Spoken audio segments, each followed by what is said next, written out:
Hey, this is your host, Mike Watson, and in this week's Atlantic edition of Forerunners, the Surfline podcast dedicating to help you score waves, we're going to talk about the coronavirus and the impacts that this is having on surfing. We're also officially entering the Boreal Spring, and we are eyeing a pretty solid low moving through the U.S. potential impacts to the surf.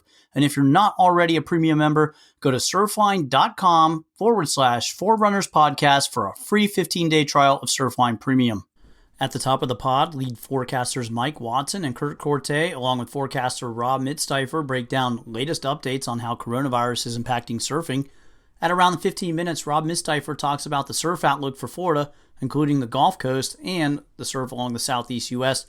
Around the 25-minute mark, Kurt Corte breaks down the surf forecast for the Northeast through Outer Banks region. Once again, I'm Surfline lead forecaster Mike Watson, and you're listening to Forerunners, which drops weekly with the Atlantic edition on Wednesday. The Pacific edition will be produced on Tuesday. Here we go. Okay, this is Sean Collins, Chief Forecaster of Surfline, and this is, the first order of business, looking down on the Southern Hemisphere, what to expect over the next 2 weeks. At any given moment, a perfect wave is breaking somewhere on this earth. For the surfer, the trick has always been knowing where and when to find it.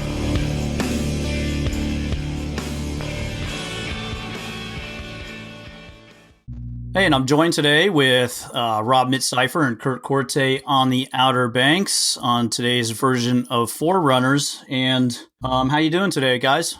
Rob, how are you? You've been traveling. Why don't you go first? Yeah, well, I'm doing fine myself. I am kind of sticking into my room in my house. I kind of revamped my office I have over here. Personally, I'm not going into our Surfline Outer Banks office for some time.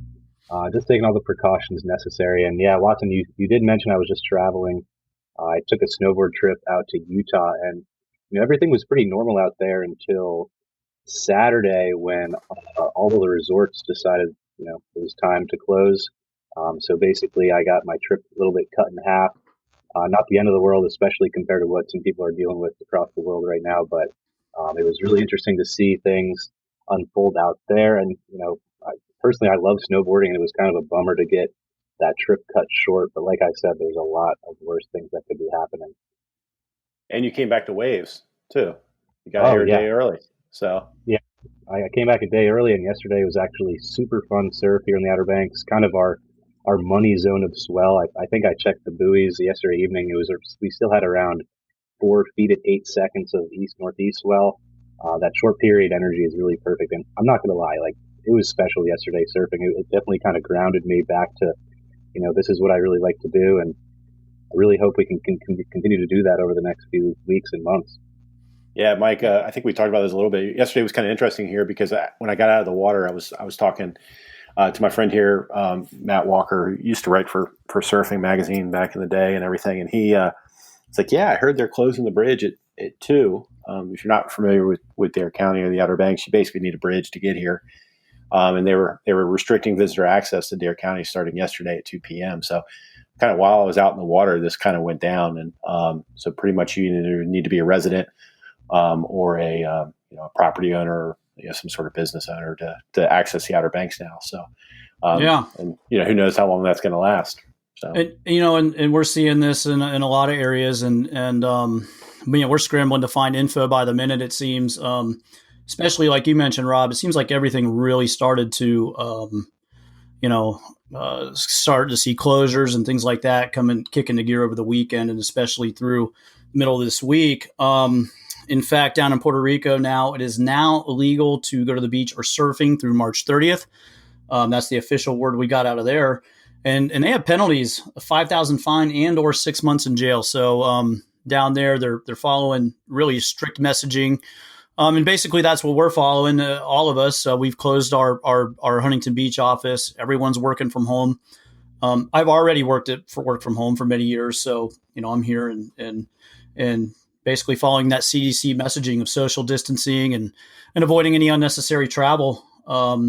So really that's impacted a lot of spring break activities. A lot of people do like to travel to PR during their spring breaks to go get in a surf. But as I mentioned, it's illegal right now to surf there through March 30th. So we're keeping our eye on things there.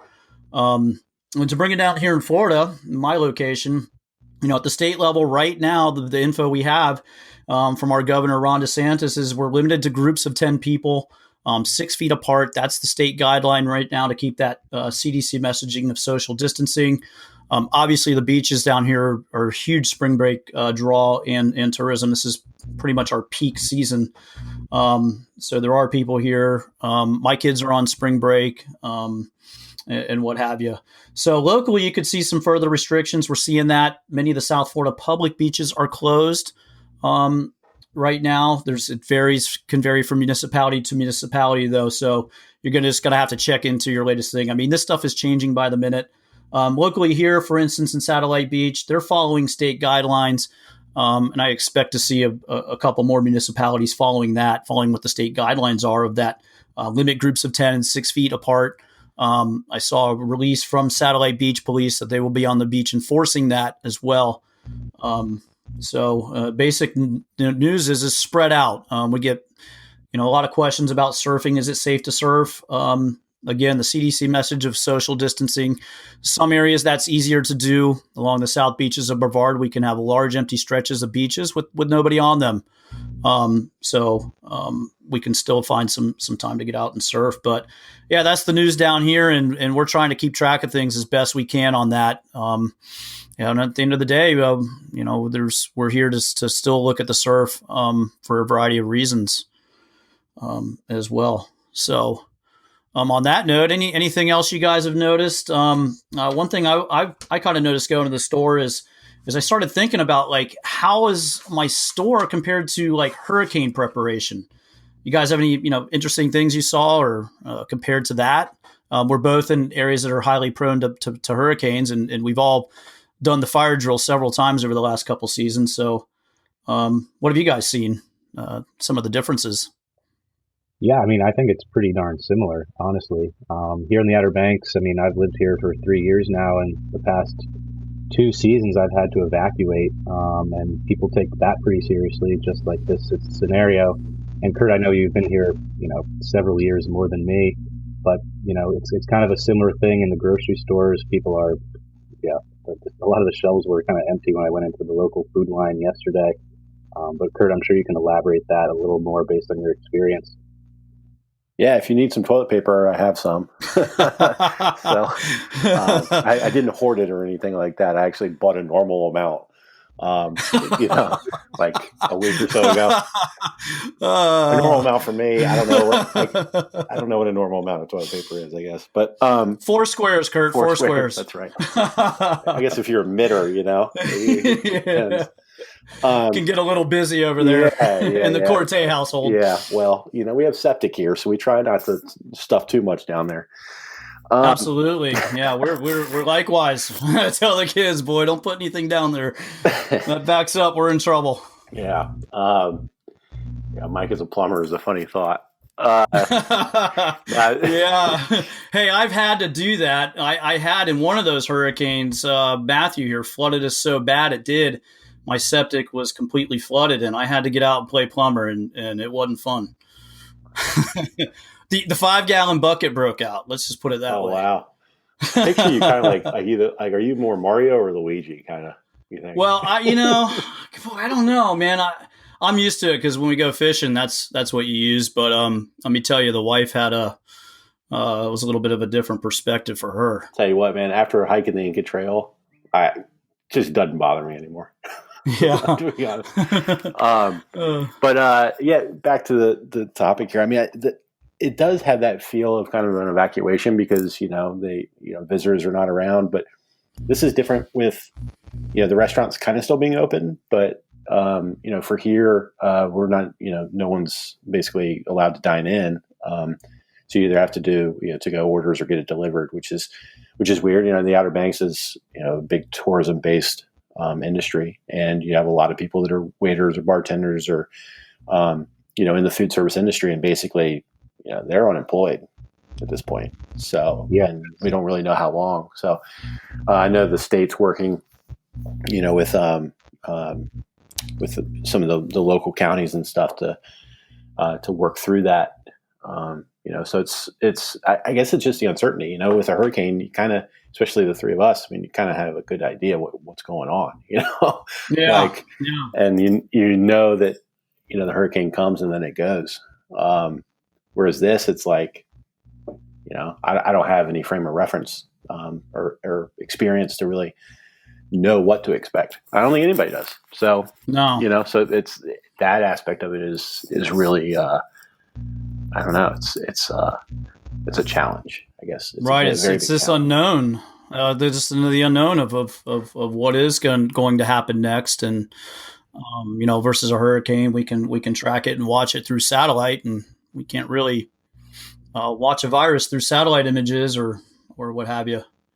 Kind of one of the things I noticed here is, just like everywhere else, seems like everyone's out of these paper goods, and I can't figure out why. Does anyone else know? Yeah,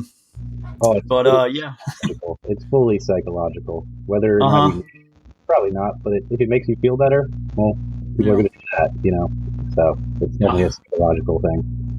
I'm lucky. My wife is a buy and bulk shopper, so and it's also kind of a trek for us to go to somewhere like that. So she just did her normal shopping, and there's plenty here. One thing I did notice, my local grocery is, I mean, there's no meat. I mean, there's nothing. There's no chicken. There's no. And I don't quite recall that during hurricane prep as that being like an issue. Down here in the ones we have, mostly it's water. Anytime a hurricane's coming through here and your stuff gets knocked out, it's hot. You definitely, like, that's one of the most important things here. But boarding up and then, a lot of times when the hurricanes come in, with a Matthew or what have you, or an Irma, Matthew especially is the town becomes kind of deserted. But we don't need to evacuate for this. And in fact, it's arguably discouraged to evacuate somewhere. And so, that kind of, there's not this ghost town feeling. There's this thing out here that we don't know about. But we're also versus a hurricane. Now we're staying put and stay in your house as much as possible and limit contact with other people. Versus a hurricane, there's a lot of interaction. Everyone's helping each other out, putting up boards and doing whatnot and what have you. So, with that said, it's an interesting thing because, with a lot of, like you said, we're working from home, but a lot of people are not in school or working. So, until the beaches, are closed, or if they get closed, it's, if you're a surfer, hey, yeah, I mean, it's really the only option we have. And as long, keep that social distancing, like the CDC says, and follow the state guidelines. I mean, some people are going to get out there, and enjoy the beach. And the CDC says, hey, don't go to the beach and don't go surfing. That is definitely the message we'll pass along as well, to everyone. So let's get into it. Let's talk about this the last thing I wanted to, add to that is we are in the unknown, but like everything, this will come to pass, and we'll get past this and move on and on to the next thing. And as you mentioned, one thing we are transitioning to right now is it's creeped up on us is the Boreal Spring. We're transitioning. Spring is tomorrow, the 19th. And interesting tidbit about that, Kurt. Oh yes, it's the apparently I read this. It's the earliest spring we've had in over 100 years. Obviously the timing of it changes a little bit, but the 19th is the earliest we've had it in 100 years. Normally it's either the 20th or the 21st. So interesting little tidbit. And of course, there's the meteorological spring starts March 1st because we like to make things in nice easy blocks, like 3 months. Yes. Yep. So, a little different there, but pretty interesting. Yeah, a lot of weather impacting the U.S. Yeah. And, that means surf for some. Yeah, absolutely. This can be a volatile time of year, as we transition in the clash between winter leaving and the summer season starting to make its presence known. And there's a couple of things we're going to watch out for. And so in that transition into spring, Rob, we're looking at the Southeast, Florida Gulf forecast, a couple of features out there. What are you seeing and what are the expectations for surf? Yeah, so kind of the pattern we've had going on, at least from a looking at it from the southeast and Florida and even the Gulf perspective, we've had a lot of high pressure dominating the Atlantic, which can be good, can be bad, depending on where you are. So first, we'll start off with the Gulf, and specifically for West Florida, that when we have that high kind of extending from the Atlantic across the Florida Peninsula, that's really not good for West Florida because you get a lot of east to southeast wind, which basically means fully flat surf. And unfortunately, we're kind of looking at that for the extended period right now. We really haven't had waves for a while, and that looks to continue.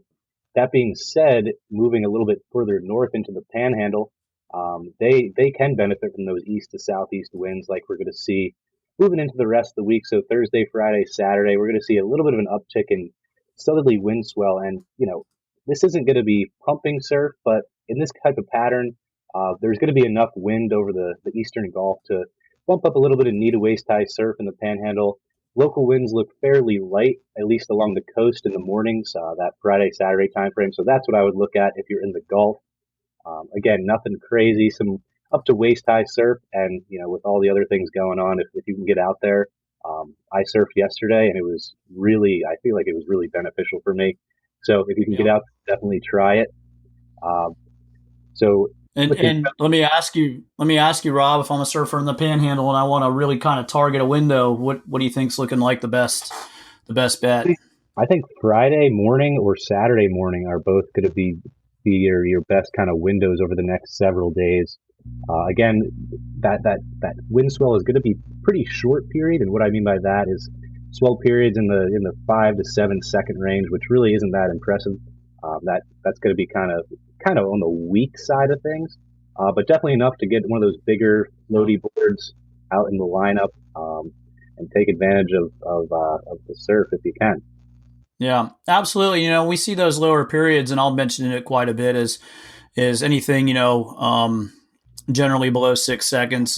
It kind of becomes more of more like a wind chop, not really a lot of organization or shape and form to the surf. And, that you mentioned that period brings up, several years back, our late great founder, Sean Collins, he used to talk a lot about this. And I asked him, I said, what, he's seen so many, different thousands of sea states and waves. And I asked him, I said, what is that kind of critical period for organization of surf? And, and he told me right around that 6 second range. And right about there is when we start to get over the threshold where you start to see, a little bit more shape or form to the surf. So, that's what you're seeing. Is that correct up in there? Something around that range?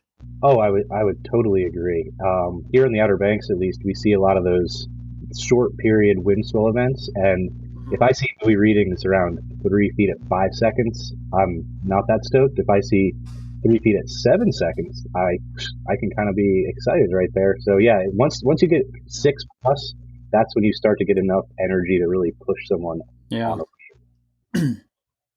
Yeah, and that's what I noticed too. Is when he and he mentioned that to me, and I spent a lot of time on the water and not just surfing but fishing, and it really does make a difference. If you're out fishing, that shorter period stuff just gets real snotty and can bang you around a bit. And so it's easy to see how it doesn't really translate well to good surf. But once the swell periods spread out a bit, it becomes much more manageable. We see the sea get a little bit more organized. But with that, what else is happening on the other side? Yeah, so obviously opposite coasts, kind of an opposite pattern here. So the east coast of Florida is definitely going to see kind of a steady run of waves. Nothing huge. Again, like I mentioned, later this week. So today is Wednesday. Really, the rest of the week, Thursday, Friday, Saturday, Sunday, anywhere north of the Bahamas shadow is going to be dealing with a little bit of easterly swell. Local winds really don't look too bad. In Florida, we typically deal with onshore breezes in a normal pattern when high pressure extends off the Atlantic into the region. That's what we're going to be looking at. We're looking at a lot of knee to waist plus surf over the rest of the week. So that's basically from Central Florida up through North Florida. Standouts will definitely pull in a few larger waves than that, especially on your spot's favored tides. So try to play that. So really, like I mentioned, if you have an opportunity to get wet over the next few days, I would really seize that because it's good for the soul, in my opinion. Yep, Uh, absolutely, and I agree. And we have a lot of widespread open beaches in Florida where people can spread out and follow that CDC messaging of social distancing. There's plenty to spread out, and you mentioned the surf. I'm looking upstream at the Northeast Bahamas buoy, and we're showing our Lola buoys, which can be accessed on any of the forecast pages. You can go in there, look at the top menu, and select buoys, and you'll see these buoys are proprietary, where we've really separated out the data in a more granular way than you'd get at the National Data Buoy Center site. And right now, we're showing nearly 5 feet at 8 seconds of east-northeast swell. So a reading like that will definitely keep rideable surfing here. And looking in even closer to the coast at our 20-mile buoy, still showing roughly over 3 feet at 8 to 9 seconds of east northeast swell. So that info is available to anyone too. Again, on the forecast page, any forecast page, you can select the buoys and check out that breakdown, which gives you a really nice visual of the sea state. I love looking at those buoys. Absolutely, I do it every day. Absolutely, our best tool and probably the most important tool, one of the most important tools we have, and that any surfer should have in their arsenal. But it's great that we're able to get this really broken down, so we can really pick the eyes out of the sea state and find the surf that we're interested in. Not every single wave reading at a buoy is going to impact our local area. So we really want to see this separate out the swells that are ones that are going to hit us and others that might not be aimed so well at our local locations. But what else is going on up the coast? Anything else happen up the southeast region? Anything to target? Well, the southeast unfortunately looks a little bit slow the rest of the week. That being said, there will be some windows of rideable surf, like I just mentioned with Florida. That easterly swell does eventually spread up into the southeast. Florida ends up picking up a little bit more energy on those type of scenarios, and that's going to be the case this week. We're really not looking at much above the 1 to 2 foot range, say southern North Carolina, South Carolina, for the rest of the week. That being said, there will be a little wind swell mixing in, so you might be able to manufacture a couple little peaks, really Friday into Saturday. Again, nothing really that good. Local winds are going to be out of the southwest to southwest, which is kind of side offshore or just straight side shore for a lot of spots. But again, if you see something that looks decent on some of our HD cams we have spread throughout the region, I would try to capitalize on that. Moving a little bit forward in time, Sunday, Monday, even into next week does look a little bit interesting. So definitely check out your latest update premium analysis on the site for my latest thoughts on that. And that, parts of the region can get kind of fun potentially later in the weekend into early next week. Yeah, it's it's that kind of that time of year with a transition and sometimes we can see some storms pop off and every now and again, with a little bit of a weaker jet stream or steering flow with these storms, we can see a meander sometimes. So we're always on the lookout for that in there. And it's so one of the that some of those storms, like you mentioned, that kind of meander, we sometimes call them cutoff lows because they're basically an area of low pressure that's cut off from the main west to east flow around the globe that we associate with the jet stream. And those can, sit in one spot for a while and just propagate swell outward. And I personally have capitalized on a few of those swells over the years. And if we can get a pattern like that shaping up, then we're in business. Yeah, especially if we can get it to take shape and get past this virus impacting everyone as well. So sweet. Sounds like there's some opportunity out there to get wet. And again, with the caveat, follow the CDC messaging of some social distancing. And likewise, and as we have mentioned, if we hear anything about beaches being closed or surfing being banned, we will surely pass that along as well.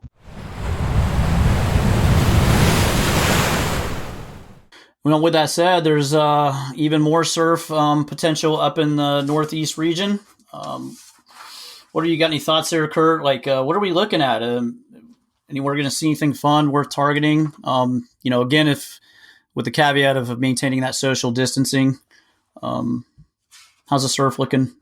Yeah, we got several opportunities for surf here, not only on the Outer Banks, but also points northward.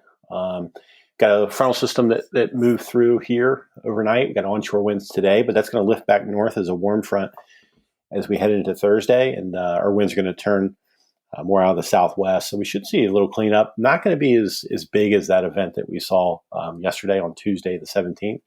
But there will be some rideable waves, and actually our weather looks like it's going to be pretty nice. It should warm up. I think we actually might even get up towards the 70s here during the second half of the week. So be a little bit worth targeting out there. Water temperatures here basically in the low 50s, mid 50s down south. But there'll be definitely a little bit of a rideable wave, and kind of the leftover mix of wind swells on Thursday here will transition more to a typical kind of southerly wind swell event. So VB in the Outer Banks looking smaller for Friday. Down on Hatteras Island looks like we'll see the most size, but obviously, with the Outer Banks being closed, you're kind of, if you're here, there'll be some waves. And then as we look to the weekend, there's some wind swell on tap, kind of some interesting stuff in the next week as well. So really, it's just locals surf, locals swell. Yeah, in there. Yeah, and now I'm curious. So up there, do they shut off the island? Do they separate you from like the Hatteras region? How does that work? Is that just that's all open? Yeah. So the way I understand it is basically it's Dare County. So Dare County extends from up in Duck down through Buxton, over to Hatteras Village and Frisco. Ocracoke is actually part of Hyde County. So not the actual Dare County. So from what I've heard, I haven't gone out to look at it really. Yeah. But they have a roadblock pretty much on our side of the bridge, and they're checking everybody that comes in, and I'm sure they're doing the same thing over in Manio. When you come across there. But if you're a local, you say you needed to get off the island, you want to go maybe visit your parents or something, or whatever anyone's business that they have over the bridge, they're able to get back on as long as they're local. You need certain documentation. I know they had like a website that you could go to about the entry stuff, and they have a whole process in place for hurricanes and everything, because they have these different tiers pretty much of hey, we're not letting anybody on, whether you're a homeowner, local, or whatever. That's like the most extreme during the hurricanes. And then they also have like we're letting homeowners and locals move in, come back. Yeah. And then, a lot of people have like rental homes or second family homes here. So they have kind of different tiers of it, so there, I think the main thing is to make it so, there weren't people that from out of town that said, hey, my kids aren't in school and I'm not working, like, let's go vacation. Right. So right. we were trying to reduce that, and not just reduce it, eliminate it. And you mentioned they did shut down it's only takeout only at bars and restaurants as well. Yes. Yep. Yep. Right. So and there's no need to take the strain off some of those workers, and hopefully they stay busy, and they're able to get food out to people. And it's a real catch-22. Yeah. It sure is. And it's above my pay grade and that sort of thing on making those decisions. But yeah, I mean, you hear it both ways. You hear the people complain because the tourists are here, and then you have people complain because they're not here to help support the economy. So absolutely. But you got to look bigger picture. With absolutely. So. And and that's the same down here. We're such a tourist driven economy. You don't have tourists but we had a lot of people that when the universities let out here, we also have a lot of schools with University of Florida I know is closed. I'm not sure what Florida State's. I think they may have closed. I'm not sure the official policy, so I don't want them to speak on that. But nobody goes to classes to those colleges anyway. Yeah. Well, only the science side at Florida State, and UF's a really good school. I have to, as far as educational, their athletics leave something to be desired. If you're listening to this podcast, Mike is actually going to be he's going to be doing the editing, so I wouldn't imagine that was probably going to get cut. Classic. Yeah. Yeah. So yeah, there's a lot of a lot of impacts everywhere. But with the South, are we going to see any other surf up the coast? I'm not sure what's going on with New Jersey beach closures of New York, but if Yeah, I there's saw some a lot of surf up that people. way. There's actually a little bit of surf up in Long Island today, and there's a good amount of people surfing. Yeah. Try to stay on top of those things as they happen. But with everything kind of Yeah. evolving, it's tough to have the Right. latest information. So, but we'll post anything that Right. we do hear and see. But yeah, there will be um, a little bit of wind swell. Yeah, shaping up for the Mid Atlantic and also Long Island. Like kind of like the situation here is that warm front lifts up. We'll see a little bit of wind swell develop through the day on Thursday. Winds don't look great. It does look like there could be a window of southwesterly winds for Maryland and Delaware. So Hmm. select spots could be okay, and then it's kind of whether that front makes it all the way up into the northern parts of Jersey for that wind switch. But I'd keep an eye on Thursday afternoon as a potential window, and then we're kind of in that typical prefrontal wind regime as we head into Friday. So you're looking Yeah. onshore for Long Island. And then select breaks in the Mid Atlantic that offer that little bit of southerly wind protection. So, kind of looking at northern New Jersey, Monmouth County kind of stretch, and then down into Delaware, some of the breaks there. They can do a little bit better with those southwest or southwest winds, and there will be a little bit of southerly winds on the water. We're looking mostly in the Waste of Chester-Ireland zone on Friday. That frontal system, the cold front moves through Saturday. Shaped up to be a pretty good day for Long Island. There'll be that southerly wind swell in the water, offshore winds. Looking at surf, chest to shoulder high or so range for Western Long Island, some head high sets out in Suffolk County. If you're in the Mid Atlantic, kind of a brief window there. Looks like northwest, kind of trending onshore winds. So southern New Jersey should be pretty fun in the morning. On Saturday, we do have a higher tide, which kind of isn't ideal, but there should be some fun waves there to take advantage of before the winds trend more onshore for the Mid Atlantic in the afternoon on Saturday. Yeah. So sounds like there's a couple windows, some opportunity to get wet. Definitely. Again, Yeah, this pattern, it's just like go one after surf another. solo. Yeah. I mean, heck, that's kind of my mantra always.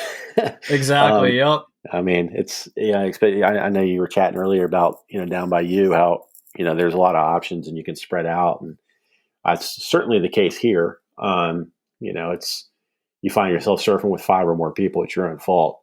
Yeah. Really. Exactly. Yeah.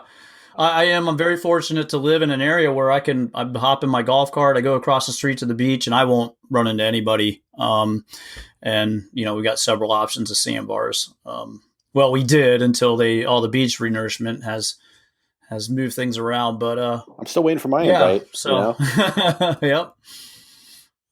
So cool. What about New England? Anything we're targeting up that way from this front? Yeah, kind of similar. If you're in Rhode Island, you're looking at Saturday morning. That's the window for better conditions. Actually, some fun waves there in the water today. Up into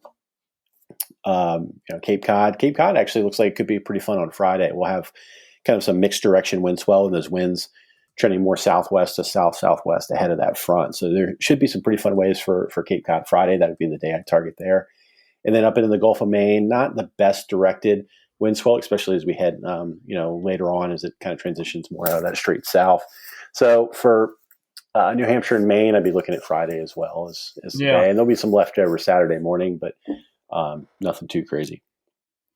So there's some couple targets up there, and I've mentioned in the past, I love going to New England. I go there. I've been there every year. I married into the family, and we're kind of excited about what's gone on. Well, maybe not New England Patriots fans, but Bucks fans like me are very excited about the changes that are due to come across.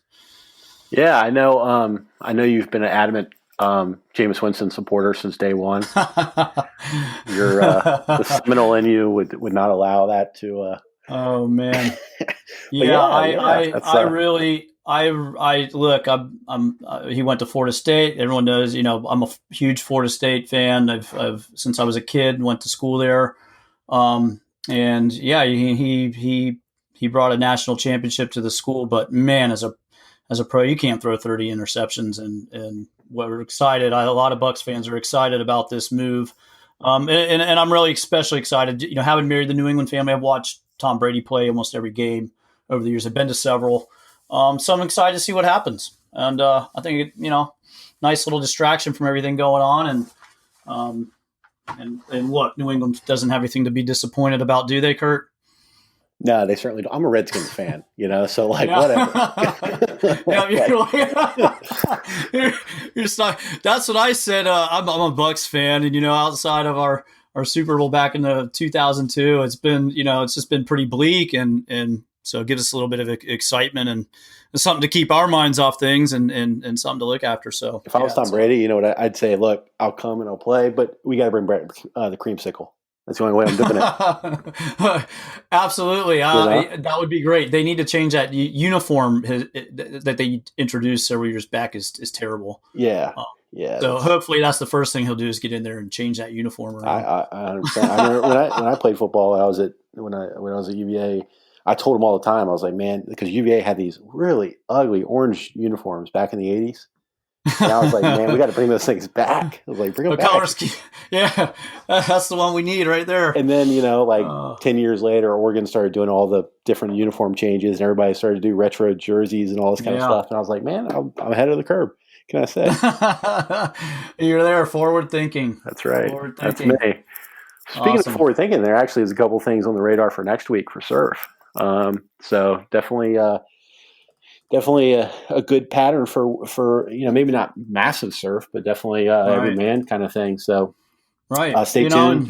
Tim's on the forecast. Tim Kent here on the Outer Banks. He's doing the northern half of the East Coast, and he's going to be cleaning up the mess I left him yesterday with my forecast, and hopefully, dialing in some things for next week. But I was kind of chatting with him earlier. There's the mile's been hitting at these fronts that drop south here. They've been trying to spin up these lows, push them out into the Atlantic, which would be great for us surf wise. So definitely something on the radar for next week. Stay tuned to that premium forecast analysis, and obviously we break down everything into the colored boxes by region to give you a feel for those windows to target. Yep, available on any forecast page, and we have more broken up the East Coast into more forecast chunks than ever, and continue to look to do that to really help you guys, help you all target the best times to surf. Just working from home, man, reminds me of the good old days. Like when Mark Willis came back from working with the Weather Service, we opened up an office here on the Outer Banks, and I think it was 2013, and I've been basically working from there, all the time. Yeah. And it's kind of nice to get back and, throw on the sweatpants and, pretend. Oh, you throw on pants? well, you and I are similar in a lot of ways, Mike, but. Oh yeah. Yeah, I usually throw out pants, but sometimes, I don't just lose the sleeves. If it's morning, man, I'm rolling out of bed.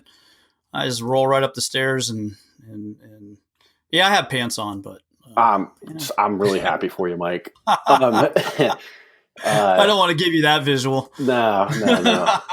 That's this man. Yeah. Those sleeves, man. I tell you what, you roll out of bed. You roll out of bed as we get further into summer here. The sun rises earlier and earlier and earlier, and you get to a point where Maine it's like the sunrise is at like 4:15 or something in the morning. I need them then. Yeah, they're coming out. You roll out of bed and I roll out. It just like kind of falls out of the ceiling. I just put my hands up and it just slides right on. That's great. I'm gonna have to I'll have to scour the internet, try to find you a Tom Brady Tampa Bay Buccaneers shirt, and I'm gonna rip the sleeves off for you and send it down there.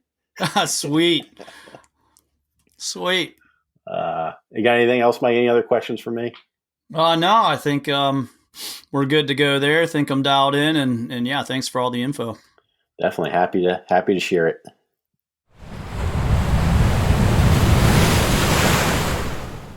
Thanks for listening to the latest episode of Forerunners, Surfline's forecast podcast. Be sure to subscribe so you don't miss an episode. Just hit the red button or the Surfline logo in the bottom right and let us know what you think in the comments below. We might even answer back in a future podcast.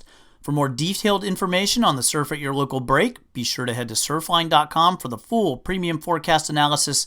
Not a premium member yet? Click on the icon in the bottom left for a free 15-day trial of Surfline Premium that includes over 700 ad-free HD cams from around the globe, our famous 7-day colored forecast boxes, and our expert premium forecast analysis so you know before you go.